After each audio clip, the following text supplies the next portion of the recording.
오늘 같이 은혜 받을 말씀은 예레미야 20장 7절부터 18절의 말씀을 교독하겠습니다. 여호와여, 주께서 나를 권유하심으로 내가 그 권유를 받아 싸우며 주께서 나보다 강하사 이기셨으므로 내가 조롱거리가 되니 사람마다 종일토록 나를 조롱하나이다. 내가 말할 때마다 외치며 파멸과 멸망을 선포함으로 여호와의 말씀으로 말미암아 내가 종일토록 치욕과 모욕거리가 됨이니이다. 내가 다시는 여호와를 선포하지 아니하며 그의 이름으로 말하지 아니하리라 하면 나의 마음이 불붙는 것 같아서 골수에 사무치니 답답하여 견딜 수 없나이다. 나는 무리의 비방과 사방이 두려워함을 들었나이다. 그들이 이르기를 고소하라, 우리도 고소하리라 하오며 내 친한 벗도 다 내가 실족하기를 기다리며 그가 혹시 유혹을 받게 되면 우리가 그를 이기어 그를 옷을 갚자 하나이다. 그러하오나 여호와는 두려운 용사 같으시며 나와 함께 하심으로 나를 박해하는 자들이 넘어지고 이기지 못할 것이오며 그들은 지혜롭게 행하지 못함으로 큰 치욕을 당하오리니 그 치욕은 길이 잊지 못할 것이니이다. 의인을 시험하사 그 패부와 심장을 보시는 만군의 여호와여, 나의 사정을 주께 아뢰었사온즉 주께서 그들에게 보복하심을 나에게 보게 하옵소서. 여호와께 노래하라. 너희는 여호와를 찬양하라. 가난한 자의 생명을 행악자의 손에서 구원하셨음이니라. 내 생일이 저주를 받았다면, 나의 어머니가 나를 낳던 날이 복이 없었다면, 나의 아버지에게 소식을 전하여 이르기를 당신이 득남하였다 하여 아버지를 즐겁게 하던 자가 저주를 받았다면, 그 사람은 여호와께서 무너뜨리시고 후회하지 아니하신 성읍같이 되었다면, 그가 아침에는 부르짖는 소리, 낮에는 떠드는 소리를 듣게 하였다면 좋을 뻔하였나니. 이는 그가 나를 태에서 죽이지 아니하셨으며 나의 어머니를 내 무덤이 되지 않게 하셨으며 그의 배가 부른 채로 항상 잊지 않게 하신 까닭이로다. 어찌하여 내가 태에서 나와서 고생과 슬픔을 보며 나의 나를 부끄러움으로 보내는고 하니라. 아멘. 여호와의 집들에서 선지자 예레미야가 예루살렘에 임할 심판의 메시지를 전하자 제사장 바수울이 예레미야를 때렸습니다. 그리고 예레미야를 붙잡아서 베냐민 문 위층에 있는 장소에다가 목에 씌우는 나무 고랑으로 채워두었습니다. 그것은 누구라도 볼 수 있는 장소였습니다. 그러니까 대중들 앞에서 망신을 주어서 다시는 하나님의 말씀을 전하지 못하게 하려는 의도였을 것입니다. 이만하면 본때를 보여주었다고 생각했을까요? 다음 날 제사장 바수울은 예레미야를 풀어주었습니다. 그러나 예레미야는 전혀 주눅들지 않고 하나님의 말씀을 담대하게 선포했습니다. 대적자들 앞에서 하나님의 말씀을 당당하게 선포하는 예레미야는 분명히 힘이 있는 선지자였습니다. 그렇지만 예레미야도 역시 연약한 인간이었습니다. 그의 가슴에는 지워지지 않는 아픈 상처들이 남아 있었습니다. 그래서 하나님 앞에 그 아픔을 털어놓는 것입니다. 그것이 오늘 우리가 읽은 본문의 말씀입니다. 지금 예레미야는 마음이 상할 대로 상했습니다. 그 상태에서 기도를 드리는 겁니다. 그것이 7절의 말씀입니다. 왜 마음이 상했느냐면 자신이 선지자의 길을 걸어가게 된 것이 자신의 선택이 아니고 하나님의 강권적인 요구에 의해서 된 것이기 때문에 그렇습니다. 예레미야는 그래서 하나님께 속았다고 절규하고 있는 것입니다. 왜 그렇게 서운했을까요? 백성들이 하나님의 말씀을 들었으면 돌이켜야 되는데 듣지도 않을 뿐더러 돌이키기는커녕 더욱 악해지고 하나님의 말씀을 전하면 전할수록 더 박해를 당했기 때문입니다. 예레미야는 성전에서 매를 맞고 집으로 돌아왔습니다. 잠은 잤을까요? 집으로 돌아온 후에 하나님을 생각할 때마다 속이 상했습니다. 어쩌면 속으로 이렇게 외쳤을 것입니다. 제사장 바수울이 그렇게 자신을 때리고 모욕 줄 때 나와 함께 하시며 나를 보호해 주겠다고 하던 그 하나님은 어디 계셨습니까? 이럴 때 보호해 주지 않으면 도대체 언제 보호해 준다는 말입니까? 왜 그때 그 자리에서 바수울을 죽이지 않으셨습니까? 갖가지 서운한 생각과 여러 가지 질문이 그의 마음을 가득 채웠습니다. 참 궁금합니다. 무엇이 예레미야의 마음을 가장 힘들게 했을까요? 복음을 전하는 것이 힘들었을까요? 그것도 힘들었을 것입니다. 아니면 힘들 것이라고 예상은 했지만, 예상은 하고 사역은 하지만 이 정도일 줄은 몰랐다고 힘들었을까요? 그것도 아니면 하나님께서 자기를 보호해 주겠다고 약속하시고 그냥 버려두시는 것 같아서, 자신의 인생이 버림받은 것 같아서 힘들었을까요? 그것도 물론 힘들었을 것입니다. 그러나 가장 힘든 것은 아무리 말씀을 전해도 아무도 듣지 않는, 열매가 없는 것이 아니었을까요? 우리가 자녀를 기를 때 똑같은 심정이 아닐까요? 예레미야가 하나님의 말씀에 순종해서 말씀을 선포하기만 하면 사람들은 그에게 조롱과 야유를 보냅니다. 심지어 그를 죽이러 들기까지 했습니다. 이러한 일이 한 번이 아니었습니다. 그러니 이러한 일을 자주 경험하는 예레미야에게 하나님은 속이는 자였습니다. 하나님께 속았습니다. 그렇게 생각될 수밖에 없었을 것입니다.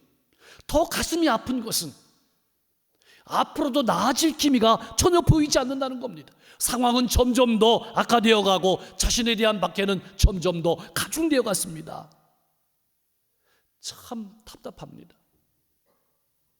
그래서 예레미야는 속으로 이렇게 다짐합니다.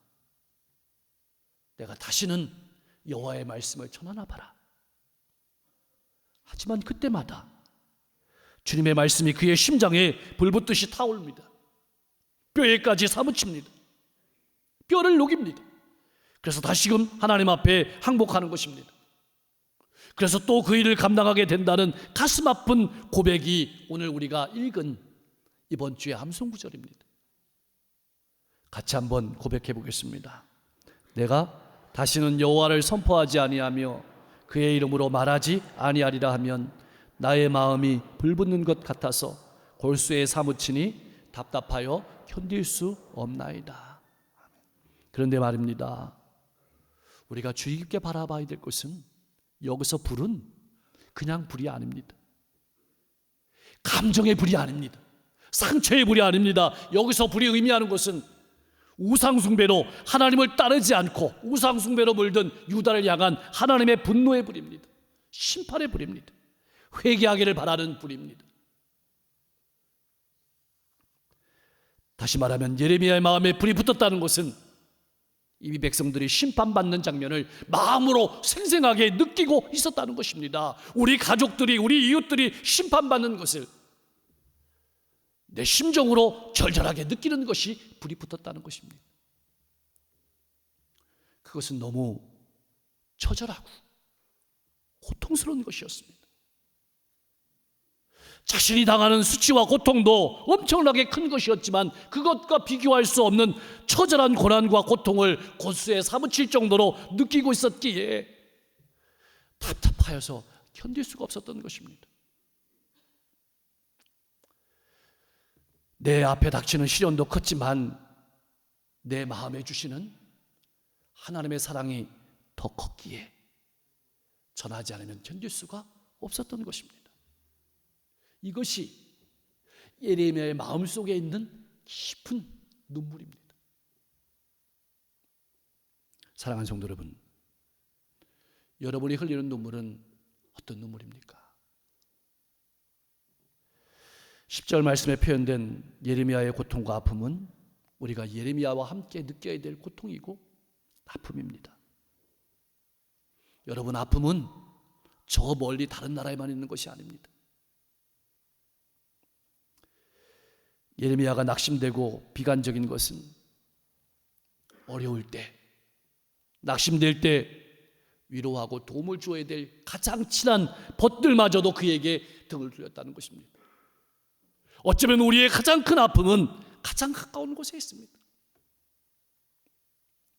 벗들도 그에게 등을 돌리고 그를 무너뜨리기 위해서 모의를 했습니다. 피할 수 없는 올무를 놓아서 걸려 넘어지기를 기다렸습니다. 나아가서 그가 죽기를 바랬습니다. 그는 완전히 고립되고 혼자였습니다. 그래서 오늘도 하나님 앞에 우는 것입니다.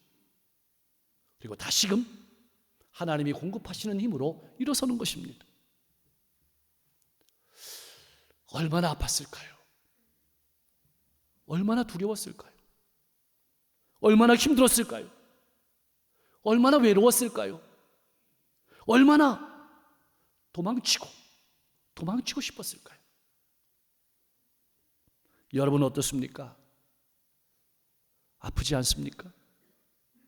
두렵지 않습니까? 힘들지 않습니까? 외롭지 않습니까? 도망치고 싶지 않습니까? 참 예레미야는 자신의 아픔과 고통을 지혜롭게 표현하고 있습니다. 만일 이처럼 혹독한 고통과 외로움을, 상처를 마음에 담아두기만 하면 분명히 큰 병에 걸릴 것입니다. 하루라도 살 수 없을 것입니다. 여러분은 어떻습니까? 여러분의 마음에 담아두기만 한 것들은 없습니까? 하나님은 우리의 마음과 감정을 다 아시는 분입니다. 그런데 이처럼 마음에는 열불이 나는데 경건한 척, 안 아픈 척, 거룩한 말로만 표현을 하고 자신을 감추면서 신앙생활하는 것이, 자신을 감추며 기도하는 것이 과연 바람직한 것인지는 깊이 생각해 보아야 할 것입니다. 오히려 진실하게 자신의 감정을 하나님 앞에 쏟아내는 것이 미래를 향한 힘찬 걸음이 될 것입니다. 여러분, 과거의 아픔과 상처를 안고는 결코 환한 미래를 맞이할 수 없습니다. 사랑하는 성도 여러분, 우리는 감정을 가진 연약한 존재임을 잊지 마십시오. 여러분의 마음을 하나님 앞에 내어놓으십시오. 하나님께서 기다리고 계십니다. 앞에서는 하나님의 전능하심을 의지하고 기쁨으로 노래까지 불렀지만 삶에는 찬양과 기쁨만 있는 것은 아니었습니다. 탄식과 울부짖음도 있었습니다. 전하자니 사람들의 조롱과 핍박을 피할 수 없고, 전하지 않자니 하나님의 말씀이 마음에 불붙듯이 타올라서 골수에까지 사무치니까 답답하고 안타까워서 견딜 수가 없었습니다. 그렇습니다. 이것이 하나님의 일입니다. 하나님의 일은 양면이 있습니다. 어제는 확신과 기쁨으로 소망을 가지고 다른 질 치고 기쁨으로 노래를 불렀지만 오늘은 지쳐서 모든 것을 그만두고 싶은 것이 바로 하나님의 일입니다. 그것이 우리 신앙생활의 솔직한 현주소입니다. 이것이 사람입니다. 예레미야의 주변에는 예레미야의 마음을 아프게 하는 소리가 끊임없이 일어났습니다. 심지어 친구들조차도 예레미야가 지치고 실족하기를 기다렸습니다. 예레미야는 온 세상의 외톨이였습니다. 포기하고 싶었습니다. 그만두고 싶었습니다. 그러다 오늘까지 수많은 위협과 음모와 비난 속에서도 빠져나올 수 있었던 것은 오직 하나님의 보호하심이었음을 절절하게 깨달았습니다. 그래서 다시금 하나님의 지키시고 보호하시고 인도하심을 확신한 예레미야는 확신이 생겼습니다.